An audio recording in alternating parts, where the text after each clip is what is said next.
really proud of our effort tonight. We just beat a really good basketball team. I think people can get mistaken by looking at their record. They're one of maybe two other teams in the Sun Belt besides us that actually challenged themselves pretty heavily in the non-conference by only playing one non-one and going and playing at Arkansas and going to Hawaii and playing two tough games. And so huge win for us. And top to bottom, I'm proud of all of our guys. I thought we got production and energy from every single guy that stepped on the floor.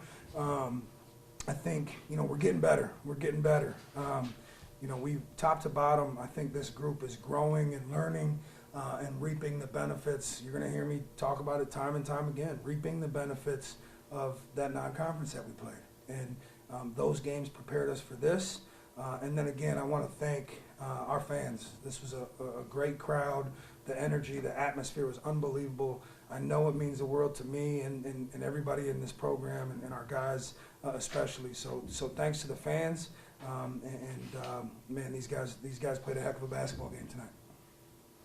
Coach, for you, just seeing this team start to come together, what does that mean to you? I'm really proud. I guess proud is the word because I know how hard they work. I know what type of guys they are, how much they care.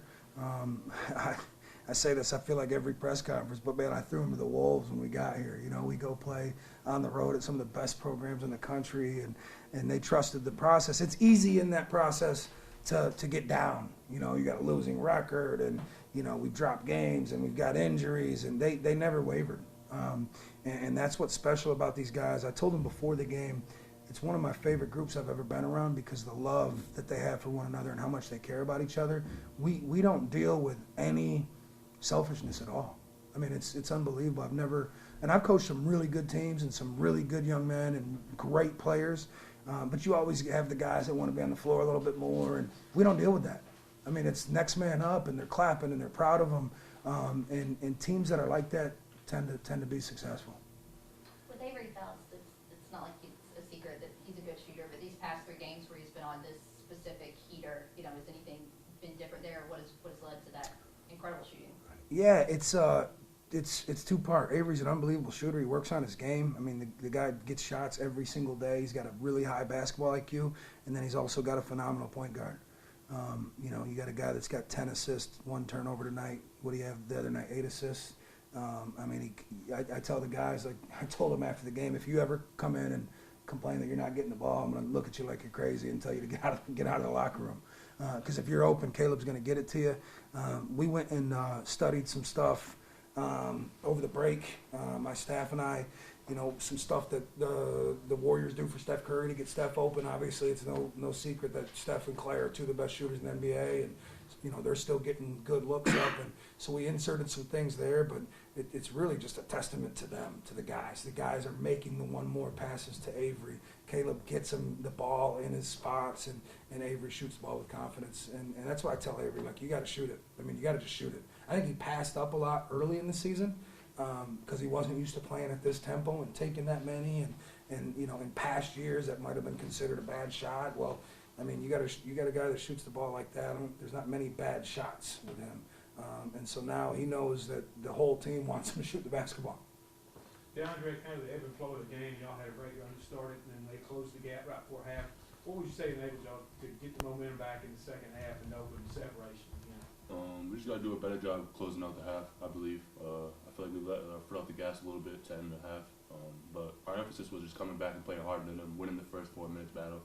That's been a very emphasized thing for us, just coming out the second half and playing as hard as we can. And everything else is going to come into play. Once you worry about all the hustle plays, then everything will fall in line. Caleb, wanted to ask you just, in terms of distribution, things like that, just how happy you've been, just how things have been going for you on that side of things. Man, I'm a pass first guard, so just getting my teammates involved and them shooting the ball. I get mad when they don't shoot the ball, but just seeing them make shots and seeing the ball go in just give them more confidence, and I'm going to give it to them every time. Well, wanted to ask you about something I noticed, like the final 2 minutes. I think you and Dyondre were kind of looking at the board, and then in that span, you both got a double-double. I think in the span, finished off a double-double. Just They kind better of not have been looking at that board. Just how cool was that? Both of you guys, like, kind of having that moment, but then putting it together, just kind of putting the cherry on top, I guess, for the win. I took his rebound and he had told me that he needed one more for a rebound, and then I went down and threw it to him in the corner. He didn't shoot it, and I said, "Well, I grabbed the rebound, but you didn't shoot the ball to give me my assist." But we ended up getting it worked out. Caleb, you saw some open looks today for threes. Just talk about what you did today, shooting the ball. I mean, my coach is just giving me confidence to shoot the ball when I feel like shooting it, I guess. But I mean, whenever I feel like shooting, I feel like I'm open, I'll shoot it, and I'm gonna continue to get my teammates involved, and the coaching staff just keep pumping confidence in me to shoot. Yeah, Caleb's a little unselfish to a fault. Like, the dude shoots the heck out of the ball in practice, and he works on his game every day. I mean, the dude he works on his game every single day. Those guys get rewarded. I think there's been like a misconception about Caleb and his shooting ability before I got here. I mean, he's 2 for 5. I mean, he makes, when Caleb's open and he gets a good shot, he makes them.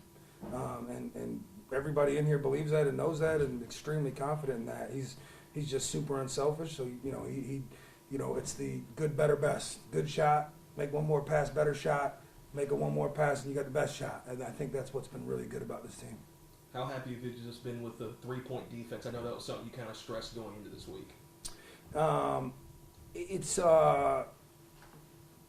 not thrilled about it, to be honest with you. I think we've actually taken a little bit of a dip there on the 3-point defense, but we played, Georgia Southern relies on the 3 heavily.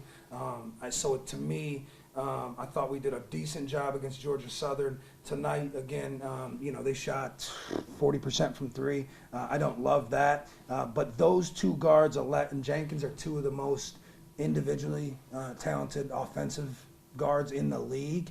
I told our guys for the last 48 hours, like, don't get it twisted. These dudes can flat out score the basketball. They've proven that time and time again. I mean, you don't see many freshmen walk into this league and average 15 or 16 points a game.